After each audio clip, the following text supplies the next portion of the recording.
Learning about electric current. Electromagnetic induction. If there is a change in the magnetic field associated with the coil of wire, electric current begins to flow through the coil. Such current is called an induced current. This phenomenon of the change in the magnetic field and the electric current that it generates is called electromagnetic induction. Activity. Take a coil of insulated copper wire. The coil should be closely wound with a diameter of 1 centimeter and as many turns of the wire as possible. Connect the ends of the wire to a galvanometer G. The deflection of the needle in the galvanometer can tell us both the direction and strength of the current. Now bring the north pole of a bar magnet swiftly near the coil. You will see deflection in G. Again, swiftly draw the north pole away from the coil. You will see a deflection again, but it will be in the opposite direction. This you can refer that an electric current flows through the coils so long as the magnet is moving. The direction of the current depends upon the direction of movement of the magnet. That is, the direction of the current as the magnet moves towards the coil is opposite to the direction of the current generated as the magnet moves away. Thus, due to the relative movement between a magnet and a conductor, there is electromagnetic induction, and an electric current starts flowing through the conductor. The credit for this basic experiment related to electromagnetic induction goes to Michael Faraday. Activity.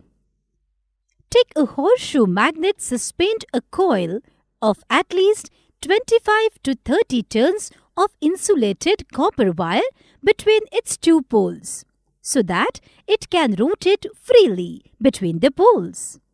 Expose the ends of the copper wire and connect them to a dry cell momentarily. We see the coil is deflected. We have seen that when an electric current flows through a coil, the coil behaves like a magnet. One of its sides develops the north pole and the other the south pole.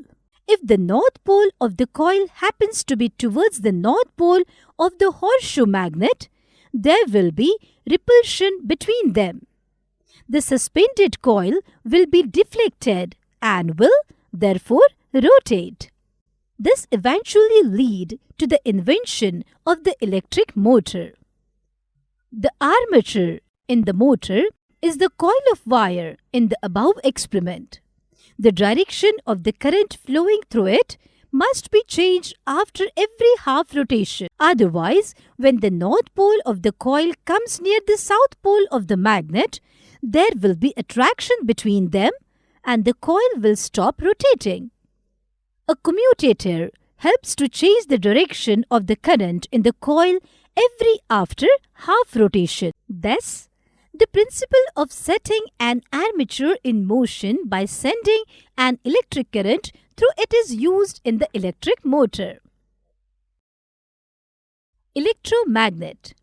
We have seen that when a current is passed through a conductor, it can work like magnet. We can easily make such magnet. It is called an electromagnet. Activity. Take a 40 to 50 centimeter length of insulated copper wire. You can easily get such a wire from an electrical goods shop.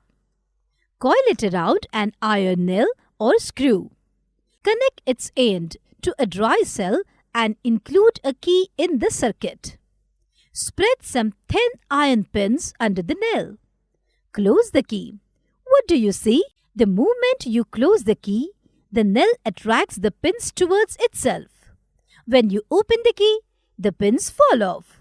Why does this happen? When the electric current flows through the coil around the wire, the nail gets magnetic properties. Hence, it attracts the pins. On opening the key, the current stops and the magnetic effect of the nail disappears. The magnetism of the electromagnet lasts only so long as the electric current flows through it. In other words, an electromagnet is not a permanent magnet. An important advantage of an electromagnet is that if stronger currents are used in it, the strength of the magnet also goes on increasing. It is because of this property that electromagnets are used in big cranes for moving heavy loads. Nowadays, we get many toys that run on electric cells. The movement in the toys is also caused by the electromagnets. Electric doorbell. Coil an insulated copper wire around a cylindrical iron core. 7 or 8 discarded iron wires make a good cylindrical core. One end of the coil of wire is connected to one pole of an electric cell. When the electric current flows through the coil, it behaves like a magnet. A flexible iron strip is placed in front of this magnet. A metal striker is attached to this strip. It can strike a metal gong. This strip is in contact with a contact screw as shown in the figure. The other pole of the cell is connected to this contact screw through a switch. When we press the switch, the metal strip is in contact with the screw. The circuit gets completed and an electric current flows through the coil, making it an electromagnet. At once, it attracts the flexible iron strip. The striker then hits the gong and a sound is produced. However, in this position, the contact of the strip with the screw breaks and the current stops. The coil is no more a magnet. So, the flexible strip moves back and makes contact with the screw. This causes the current to flow again, and the striker again hits the gong. This mix and break arrangement keeps the bell ringing till the switch is pressed. The electric circuit. When an electrical gadget is connected to an electrical cell, an electrical circuit gets completed. However, certain components are necessary for completing a circuit. They are as follows: the electric cell, 2. The electric bulb, an electric gadget, 3. Conducting wires, 4. A key that can open and close the circuit. The above components must be there in a circuit. When the key is closed, the circuit is completed, or closed current flows through the conducting wires and the bulb lights up. In the figure below, B is a safety pin. A is a nail fixed firmly in a wooden board. When the safety pin B is hooked into the nail A, the circuit is complete and the current starts flowing. When drawing a circuit diagram, it is convenient to use certain symbols. Some of these are given below. When more than one cell is connected in a circuit, the set of cells is called a battery of cells. Electrical conductors and insulators. If, in an electric circuit, we were to use a cotton yarn in place of copper wires, will the gadget in the circuit work? Substances through which electricity can flow are called electrical conductors. The metals copper, iron, aluminium, etc. are excellent conductors of electricity.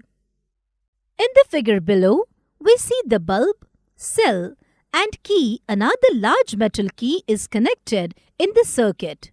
Metals are conductors. They help to complete the circuit and allow the electrical gadget to work. That is why the bulb lights up. Insulation tape is made from rubber, wood, cloth, as they are insulators.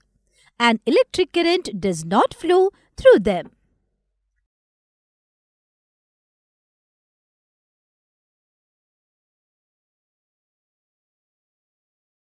Summary. Electromotive force is applied by means of electric cells. This causes an electric current to flow through a circuit. Cells are of various types, namely dry cells, Volta cells and the Leclanc cells. An electric doorbell can be made using an electromagnet. There are components like the cell, electrical gadgets, key, etc. in an electric circuit.